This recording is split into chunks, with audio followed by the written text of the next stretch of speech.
자, 그럼 이번에는 전문가와 함께 이번 화재에 대해서 자세히 이야기 나눠보겠습니다. 백승주 한국열린사이버대 소방방재안전학과 교수 나와 있습니다. 백 교수님, 안녕하십니까? 자, 그럼 먼저 이번 화재 사건 전문가로서 어떻게 평가하십니까? 네, 아침부터 거의 실시간으로 모든 국민들이 가슴을 졸였는데요. 네. 그 안타까운 시나리오가 이렇게 계속 맞춰지는 과정이 너무 참담합니다. 배터리 화재가 위험한 것을 알고 또 그런데 좀 피난이나 화재 확산이나 이런 부분에서 좀 아쉽고 참담한 부분이 없는지 되짚어 봐야 되겠지만 지금 이렇게 진행되는 과정에서는 저 화마에 희생되신 분들의 명복을 빌고 참담한 마음입니다. 네. 네. 이번 화재는 그 보관 중이던 리튬 배터리 한 개로부터 폭발이 시작됐다는 진술이 있었습니다. 네. 이제 해당 공장에서 제조하는 것은 리튬 1차 전지고요. 보통 이제 1차 전지는 리튬 2차 전지보다, 그러니까 지금까지 계속 그 안전성 이슈가 제기되어 왔던 네. 이런 그 2차 배터리보다는 안전하다고 알려져 있었는데 이게 뭐 상대적인 개념의 차이일 뿐인가요? 그렇습니다. 그 위험성은 매우 높은 리튬 자체가 그렇고요.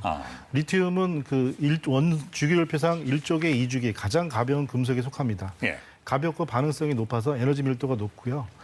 1차 전지는 충전을 해서 재활용을 하지 않는 거고 2차 전지는 재활용을 하는 거고 네. 지금 현재 모빌리티나 전기차나 이런 것들은 다 2차 전지이기 때문에 고부가 쪽으로 기울기도 하지만요.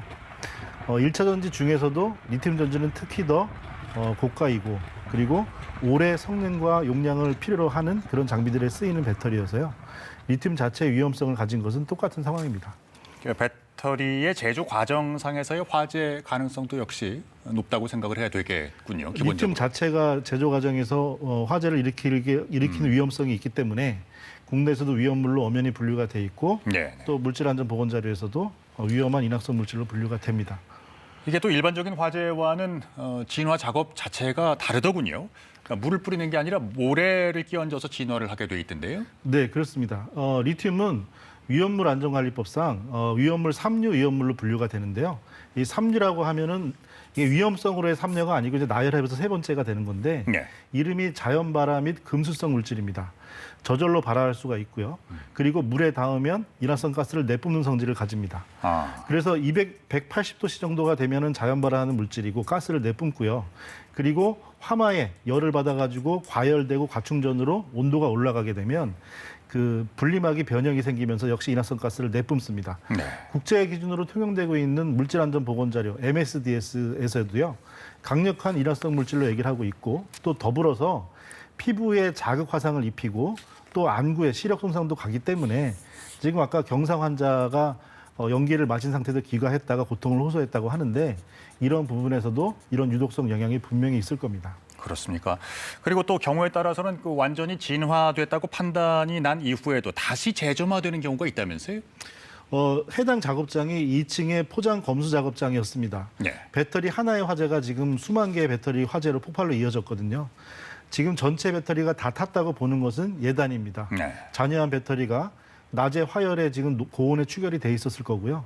아까 말씀드린 구조체의 변형에 따라서 인화성 가스를 내뿜고 있을 수 있습니다. 예. 그렇기 때문에 화재가 다시 발생할 수 있다는 것은 또 역시 위험 요소를 가지고 있는 건 분명합니다. 그렇군요. 재점화의 위험성과 함께 진화 작업에서 구체적으로 이제 우리가 주의해야 되는 위험 요인들 어떤 게 있을까요?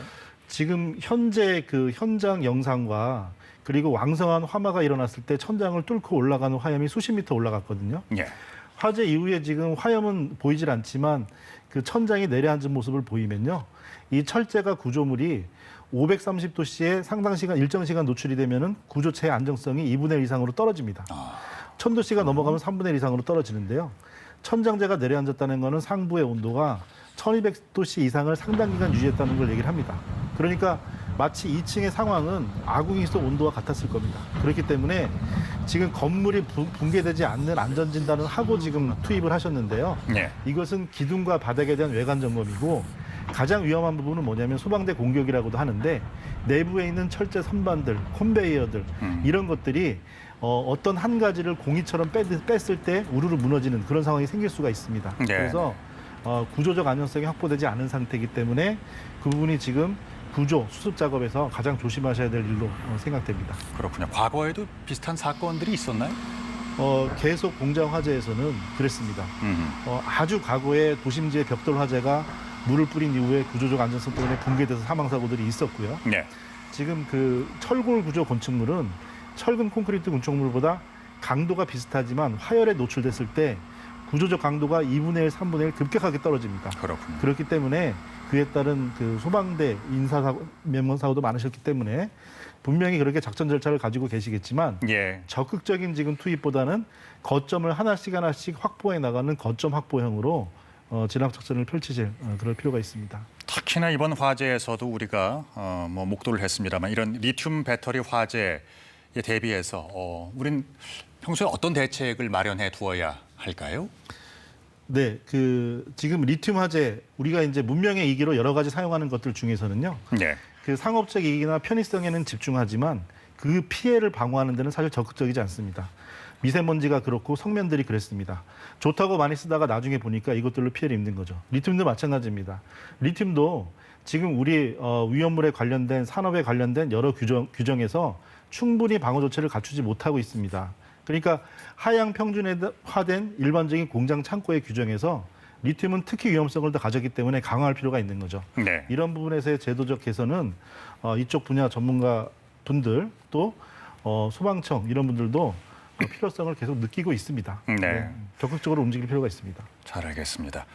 지금까지 한국열린사이버대 소방방재안전학과의 백승주 교수님과 말씀 나누었습니다. 말씀 잘 들었습니다.